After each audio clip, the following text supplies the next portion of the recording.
Ô Marie conçue sans péché, Priez pour nous qui avons recours à vous. Frères et sœurs, l'évangile de ce dimanche clôture la rencontre de Jésus avec Nicodème. Nicodème est un pharisien, un maître qui enseigne en Israël.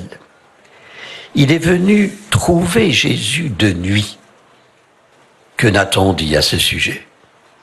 Certains y ont vu la démarche d'un peureux, ou du moins d'un homme qui craint d'être découvert. D'autres, une démarche précautionneuse, une prudence constructive. Qu'il fût curieux, porteur d'un mandat, ou séduit déjà par le Nazaréen, Jean ne précise pas, mais il dit l'essentiel. Nicodème reconnaît en Jésus un maître venu de la part de Dieu. Ses actions et son enseignement l'attestent. C'est à ce titre qu'il le salue. Le dialogue s'arrête là. Jésus fait immédiatement allusion à un passage du livre des Nombres, au serpent de bronze dressé par Moïse. Il guérissait ceux qui, après avoir été mordus par des serpents brûlants dans le désert, se tournaient vers lui. La statue ne guérissait pas par magie, mais par la foi de celui qui tournait ses regards vers elle. Un épisode que Nicodème ne pouvait ignorer. Sauf que l'interlocuteur n'est plus seulement Nicodème, il est universel. La comparaison que va tirer Jésus n'est pas moins claire. Il y a équivalence entre l'élévation du serpent de bronze et l'élévation du Fils de l'homme sur la croix. C'est par décret du Père qu'elle aura lieu. Le salut vient de Dieu et de Dieu seul, il est apporté par le Fils. L'auteur du second livre des Chroniques, un lévite du temple de Jérusalem, le pressentait. Sa lecture des pages particulièrement sombres de l'histoire d'Israël laisse toujours place à l'espérance.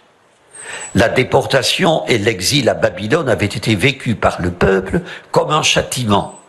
La destruction de Jérusalem et du temple comme une épreuve pour la foi.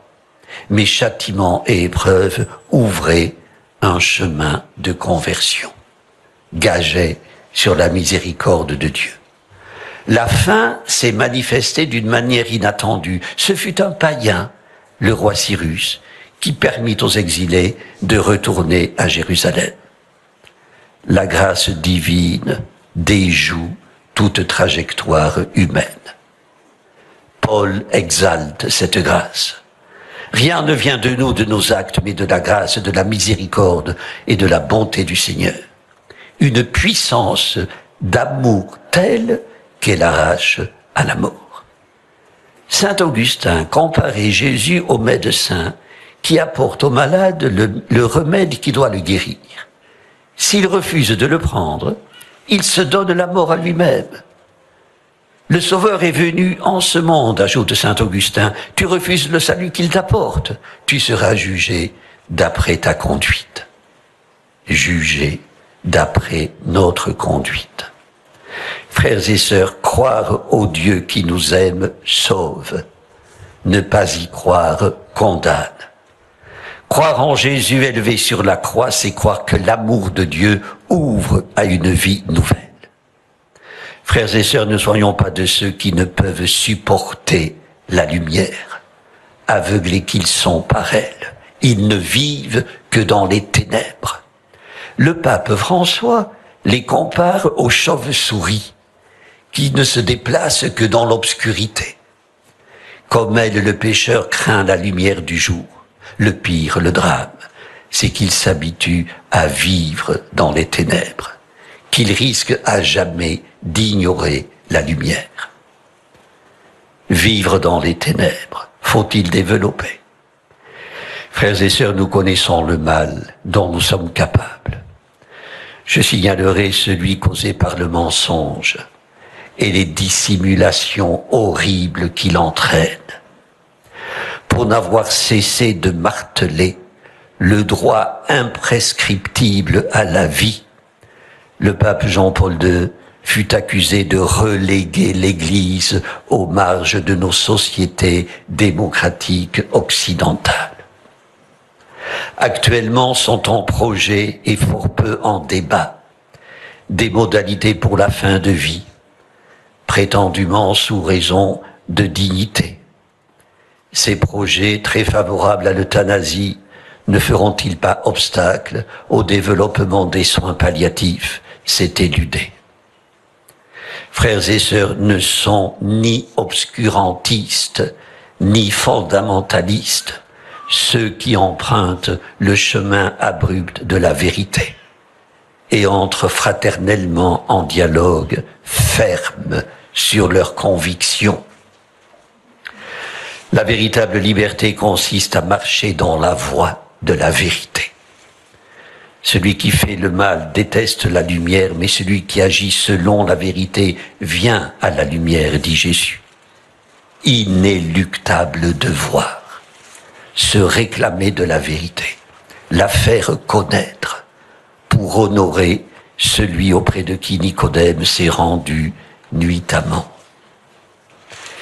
Nicodème a disparu derrière ce sommet de christologie que représente le discours de Jésus, mais il reparaît dans l'évangile de Jean 2 fois au cours de la Passion. La première face au chef du peuple et aux pharisiens qui voulaient arrêter Jésus. Nicodème prend avec courage sa défense. Notre loi permet-elle de juger un homme sans l'entendre d'abord pour savoir ce qu'il a fait? La seconde fois, après la crucifixion, Nicodème apporte les aromates devant servir à l'ensevelissement du corps de Jésus. Chaque fois, Nicodème est désigné d'une manière qui le caractérise en tant que visiteur nocturne, une désignation ineffaçable. Elle n'est pas anecdotique. La nuit qui le dissimulait est aussi le temps de la méditation et de l'entrée dans le mystère. Elle prépare à l'entrée dans la lumière. Amen. Prions le Seigneur. Dieu notre Père, tu nous as donné ton Fils unique pour que l'homme soit sauvé. Les hommes l'ont élevé sur la croix et toi, tu l'as élevé dans ta gloire. Avec foi, nous t'en prions.